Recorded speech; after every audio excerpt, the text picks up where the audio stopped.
Hello दोस्तों। अक्सर लोगों के दिमाग में ये क्वेश्चन आता है कि गॉल ब्लैडर यानी पित्ताशय को जब निकाल दिया जाता है तो उसके बाद क्या लाइफ नॉर्मल होती है? क्या गॉल ब्लैडर शरीर में एक वेस्ट ऑर्गन है कि जिसको निकाल देने से कोई फर्क नहीं पड़ने वाला? अगर ऐसा है तो वो बॉडी में उसका फंक्शन क्या है? हर व्यक्ति का ही निकाल देना चाहिए।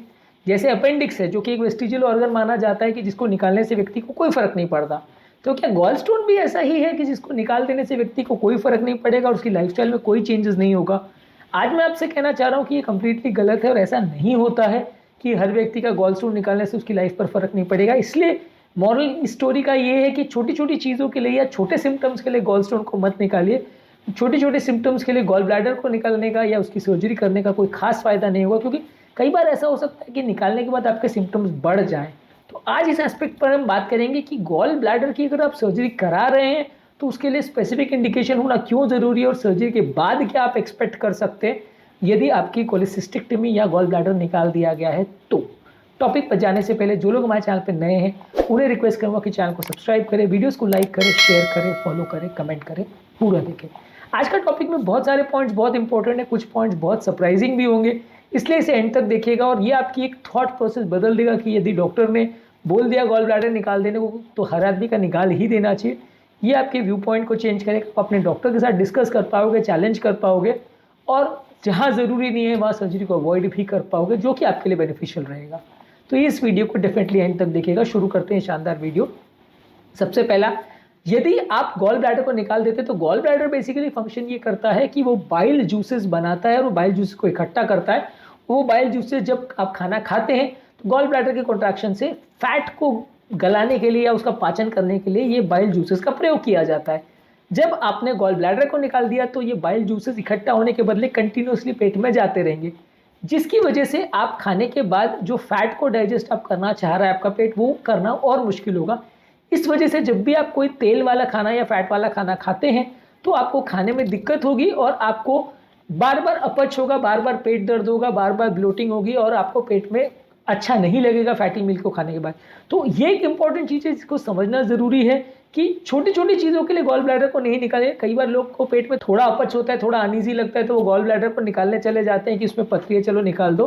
पर ये करने के कई बार आपकी प्रॉब्लम बढ़ सकती है, ये सर्जरी करने के बाद उल्टा उनकी दिक्कत बढ़ सकती है, क्योंकि फैट को डाइजेस्ट करना उसके बाद और मुश्किल हो जाएगा। हालांकि over a period of time pet adjust कर लेता है और ज़्यादातर लोग को दिक्कत नहीं आती है, इसलिए हर व्यक्ति को ही अपच होगा ऐसा नहीं है। लेकिन हाँ, काफ़ी लोग को दिक्कत हो सकती है, कुछ लोग को लंबे समय या लाइफ टाइम भी दिक्कत रह सकती है, इसलिए सर्जरी करने का स्पेसिफिक इंडिकेशन होना ज़रूरी है। इसके बाद कुछ लोग को डाइटरी एडजस्टमेंट करने पड़ते हैं, थोड़ी थोड़ी मात्रा में बार बार खाना खाना पड़ता है, बहुत ज़्यादा फैट वाली मील्स को अवॉइड करना पड़ता है अगर किसी व्यक्ति को बार बार पेट में दर्द हो रहा है और फैट डाइजेस्ट नहीं कर पा रहा है तो। इसके अलावा पेट में बार बार बाइल जूसेस जाने की वजह से कुछ लोग को बाइल एसिड की वजह से डायरिया भी होता है, जिसकी वजह से आपको कई बार उसके लिए दवाइयाँ भी लेनी पड़ती है और बार बार ये लूज मोशन का प्रॉब्लम रहता है। कुछ लोग को ब्लोटिंग और गैस का प्रॉब्लम बढ़ जाता है यदि वो गॉल स्टोन्स को निकलवा देते हैं। ये एक इंपॉर्टेंट इशू है कि कई बार लोग सिर्फ गैस की या ब्लोटिंग की प्रॉब्लम से बचने के लिए गॉल स्टोन में अगर पथरी होती है तो उसको निकलवा देते हैं, जबकि कोलेसिस्टाइटिस नहीं होता है तो भी वो निकलवा देते हैं। ये एक इंपॉर्टेंट चीज़ है कि ब्लोटिंग और गैस का सिम्टम्स उल्टा कई बार बढ़ सकता है सर्जरी के बाद। तो इसलिए ये मत सोचिए कि थोड़ा सा गैस हो रहा है, थोड़ा पेट दर्द हो रहा है तो गॉल ब्लैडर निकलवा दी, मत करिए ऐसा।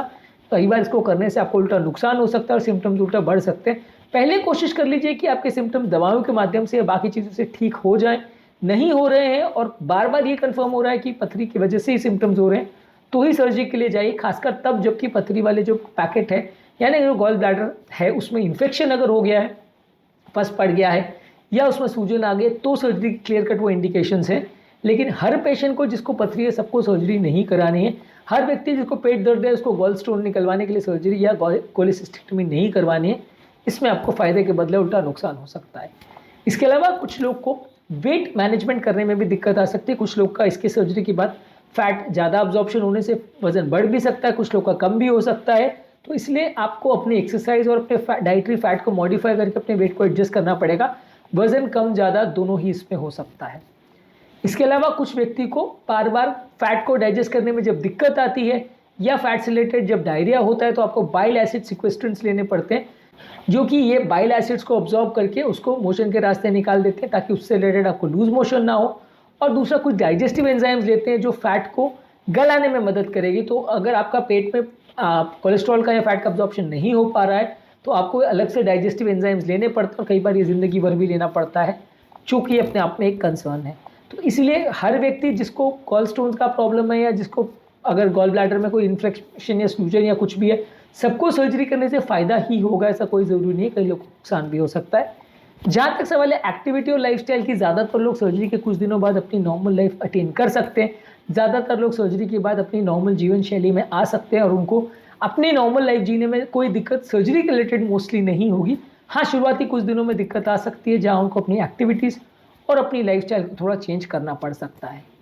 In terms of long term outlook अगर हम बात करें तो सर्जरी ज़्यादातर लोग के लिए सेफ है। ज़्यादातर लोग को अगर गॉल स्टोन से रिलेटेड प्रॉब्लम आ रही है और जो अगर गॉल स्टोन से रिलेटेड उनको सिम्टम्स डेफिनेटली हैं, प्रूवन है, तो उनको अपनी लाइफ जीने में फ़ायदा मिलेगा और उनके सिम्टम्स कम हो जाएंगे। लेकिन हाँ, इस मामले में थोड़ी ज़्यादा सजगता ज़रूरी है और छोटे मोटे सिम्टम्स के लिए सर्जरी नहीं करवानी चाहिए। हाँ, अगर कोई और कारण नहीं मिल रहा है और सब चीज़ आपने ट्राई कर लिया, उससे फ़ायदा नहीं मिल रहा है, फिर भी आपको इंडाइजेशन या अपच या गॉल स्टोन रिलेटेड पेन वगैरह हो रहा है, बार बार इन्फ्लेमेशन या सूजन हो रही है, इन्फेक्शन हो रहा है गॉल ब्लैडर में, तो डेफिनेटली आपको सर्जरी करना पड़ेगा। कोलेसिस्टेक्टमी के इंडिकेशंस क्या होते हैं, ये सर्जरी एक्चुअल में कैसी होती है, क्या टाइप्स होते हैं, इस पर हमने सेपरेट वीडियो किया जो कि आप हमारे चैनल पर देख सकते हैं। तो वो भी एक इम्पॉर्टेंट इशू है। आज के टॉपिक में हमने एक इम्पॉर्टेंट डिस्कशन किया कि कोलेसिस्टेक्टमी के बाद लाइफ में क्या चेंजेस होते हैं और क्या सर्जरी कराना हर व्यक्ति के जस्टिफाइड है या नहीं। उम्मीद करूँगा कि आज के टॉपिक में कुछ नई बातें जानने को मिली होगी। जो लोग हमारे चैनल पर नए हैं उन्हें रिक्वेस्ट करूँगा कि चैनल को सब्सक्राइब करें, वीडियोज़ को लाइक करें, शेयर करें, फॉलो करें, कमेंट करें। पूरा दिन।